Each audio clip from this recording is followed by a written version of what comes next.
Bedanya memang cuma ngevlog.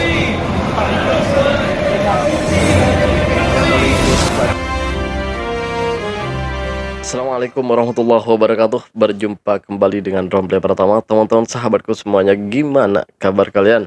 Mudah-mudahan kalian semuanya baik-baik saja beserta keluarganya di sana. Teman-teman sahabatku semuanya, buat kalian yang baru gabung, baru nonton video ini, silahkan di subscribe dulu guys, di like, di komen, dan di share ke teman-teman kalian semuanya. Buat teman-teman sahabatku semuanya yang udah mendukung support channel ini, terima kasih. Mudah-mudahan kalian semuanya diberikan keberkahan umur, keberkahan rezeki, dimudahkan segala urusannya, baik urusan dunia maupun urusan akhirat. Terima kasih teman-teman semuanya.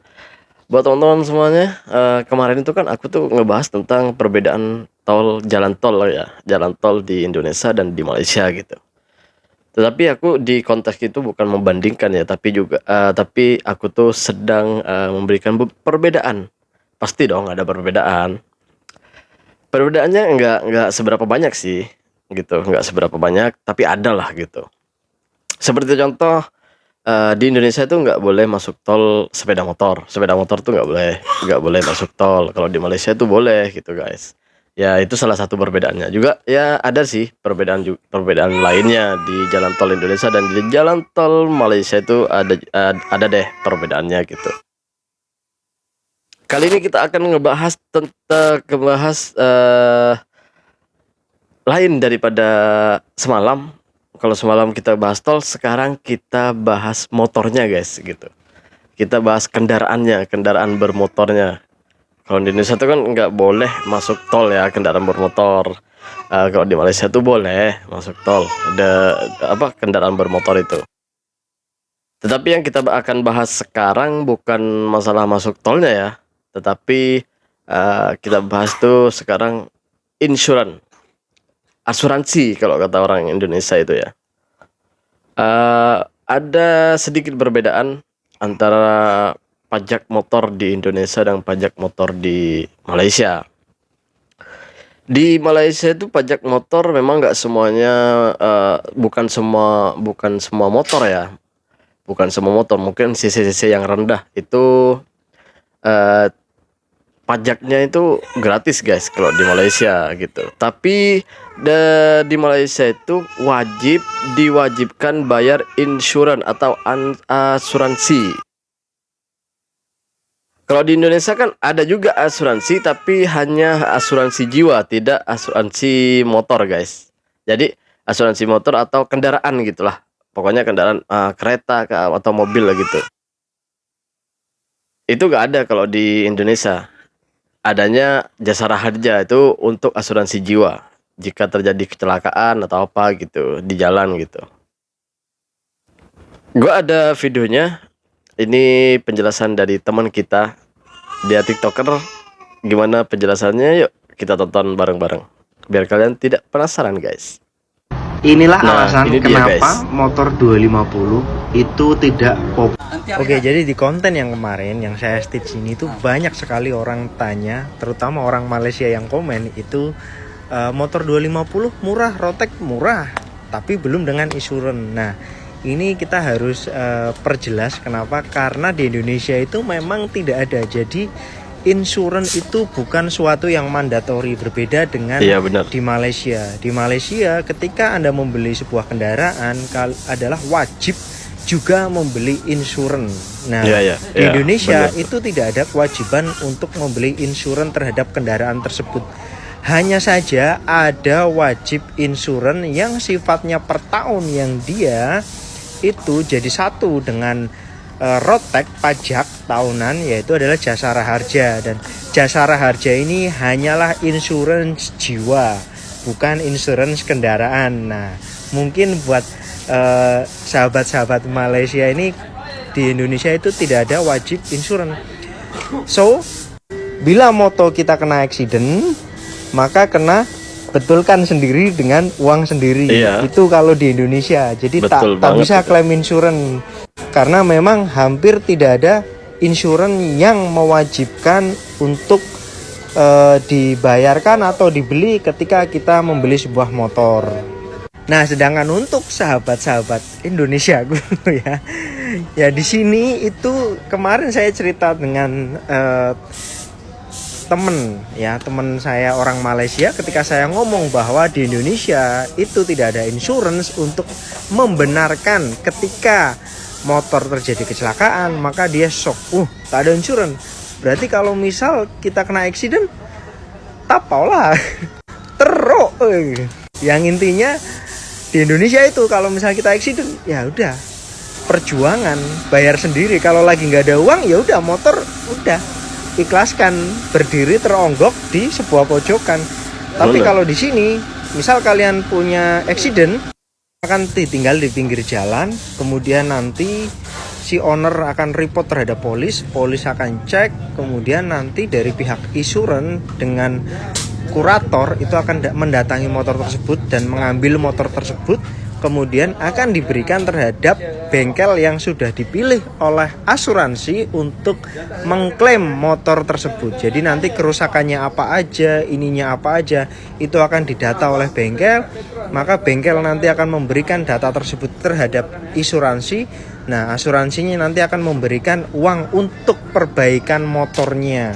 Dan masing-masing dari asuransi ini memiliki harga yang berbeda tergantung dari harga motornya sesuai pasaran.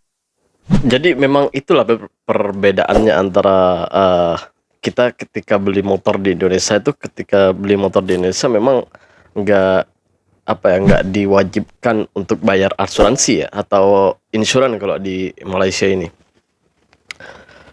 ada asuransi, tapi untuk asuransi jiwa itu kita sebutnya dengan jasara harja. Itu pun kita bayarnya per 1 tahun sekali, bayar dengan pajak sekali. Juga enaknya di Malaysia itu pajak motor tuh nggak ada guys, untuk yang cc kecil ya. Gue nggak tahu kalau yang cc besar, tapi yang gue tahu itu di cc kecil tuh memang nggak ada guys. Yang saya tahu sampai 150 cc itu masih nggak ada. Gue nggak tahu kalau di atasnya 150 cc itu gue nggak tahu, karena gue nggak pernah tahu. Jadi gue nggak akan cerita apa yang nggak pernah gue tahu gitu. Gue akan cerita apa yang saya tahu aja gitu, yang pernah saya tahu atau yang pernah saya alami gitu aja. Yang saya tahu tuh memang 150 cc sampai 150 cc itu masih gratis. Itu di Malaysia pajaknya guys gitu.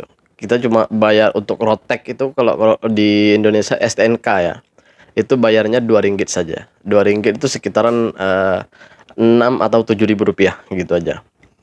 Cuman di Malaysia itu wajib bayar asuransi atau insurans guys.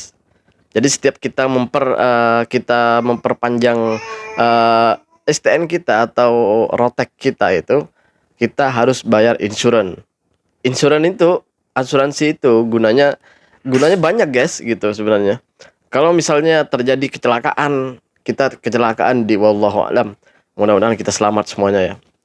Misalnya ada kita kecelakaan di jalan, terus mobil kita atau kereta kita rusak, atau motor kita rusak gitu. Jadi kita boleh klaim ke asuransi, ke insurans tersebut gitu guys, untuk membetulkan motor kita atau kereta kita, itu bisa untuk membetulkan itu. Juga asuransi jiwa juga ada di sini guys gitu. Beda dengan Indonesia. Di Indonesia itu nggak ada asuransi yang seperti itu. Jadi kalau kita misalnya terjadi insiden atau kecelakaan di jalan, terus motor kita rusak atau kereta kita rusak, ya kita harus benerin sendiri, pakai uang kita sendiri. Maksudnya kita ya kalau nggak punya uang, seperti yang kata masnya tadi itu, ya terpaksa mobil atau kereta kita ataupun motor kita yang sudah rusak itu ya harus terbengkalai gitu ya, harus karena kita nggak punya uang, mau gimana lagi gitu. Tapi kalau di Malaysia itu beda. Kalau misalnya ada kecelakaan, terus kita boleh klaim insurans itu gitu guys. Itu perbedaannya. Itu kenapa Malaysia itu mewajibkan masyarakatnya, rakyatnya, ketika mereka membeli kendaraan itu wajib bayar insurans. Pajaknya gratis guys gitu. Itu hebatnya Malaysia gitu guys. Itu di salah satu partai di Indonesia sudah mengajukan sebenarnya dari, kalau nggak salah gue yang saya tahu dari 2014, tapi belum gol-gol. Kenapa? Karena partai yang lain itu banyak yang nggak setuju gitu. Hanya beberapa partai di Indonesia itu di apa, di DPR itu yang mengusulkan, itu hanya beberapa partai. Namun sampai sekarang belum gol lagi untuk menggratiskan yang CC 150 ke bawah, itu menggratiskan pajaknya guys gitu. Ini gue dukung, kenapa? Karena ini sangat membantu banget sama masyarakat-masyarakat kecil gitu. Masyarakat yang menengah ke bawah gitu. Malaysia sudah melakukan itu sejak dulu guys. Itu gue sangat, kalau ada jempol lagi mungkin sampai 6 atau 5 jempol gue kasih buat Malaysia. Terbaik memang. Gue bukan bukan ngebandingin ya, tapi ya memang kenyataannya gitu. Memang kenyataannya. Dan sekarang itu masih diperjuangin di parlemen Indonesia, di DPR, di kantor DPR itu masih diperjuangin sampai sekarang. Kalau nggak salah yang saya tahu itu dari 2014 sampai sekarang belum gol-gol guys, belum undang-undang itu belum terjadi lah gitu. Masih banyak partai yang tidak setuju dengan usulan itu gitu. Hanya beberapa partai lah. Gue nggak mau nyebutin partainya karena gue takut inilah, karena gue bukan orang partai guys gitu. Terima kasih buat teman-teman yang udah nonton. Buat teman-teman, terima kasih buat semuanya. The next video. Assalamualaikum warahmatullahi wabarakatuh. Jangan lupa sholawat guys.